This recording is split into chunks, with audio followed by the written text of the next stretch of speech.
রাজশাহীতে জুয়ার আসরে অভিযান চালিয়ে ২৪ জুয়ারিকে আটক করেছে র‍্যাব ৫-এর সদস্যরা। রাজশাহী মহানগরীর লক্ষ্মীপুর কাঁচাবাজার থেকে একটি টিন শেড ক্লাব ঘরে জুয়ার আসরে অভিযান চালিয়ে ওই ২৪ জুয়ারিকে আটক করে র‍্যাব। শনিবার ১৫ জুন দুপুরে র‍্যাব ৫-এর বার্তা বিভাগ থেকে পাঠানো এক সংবাদ বিজ্ঞপ্তিতে এসব তথ্য জানানো হয় গণমাধ্যমকে। এর আগে শুক্রবার ১৪ জুন মধ্যরাতে র‍্যাব ৫ রাজশাহীর সদর কোম্পানির একটি আভিযানিক দল মহানগরীর লক্ষ্মীপুর কাঁচাবাজারের ওই টিনশেড ক্লাবঘর থেকে তাদের আটক করে। আটকদের জুয়া খেলারত অবস্থায় গ্রেফতার করা হয় বলে জানায় র‍্যাব।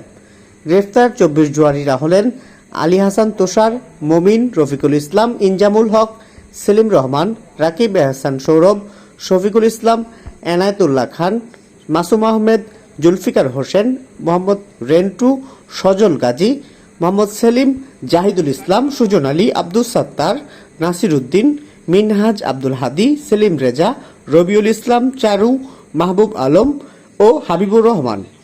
অভিযানের পর বিজ্ঞপ্তিতে র‍্যাব আরও জানায়, আলী হাসান তুষার ওই স্থানে প্রায়ই জুয়ার আসর বসাতেন।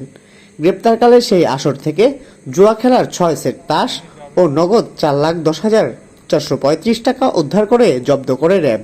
এই সময় ৪টি মোটরসাইকেলও জব্দ করা হয়। এ ঘটনায় গ্রেফতার সকলকে সংশ্লিষ্ট আইনে মামলার মাধ্যমে কেন্দ্রীয় কারাগারে পাঠানো হয়েছে বলে সংবাদ বিজ্ঞপ্তিতে উল্লেখ করে র‍্যাব।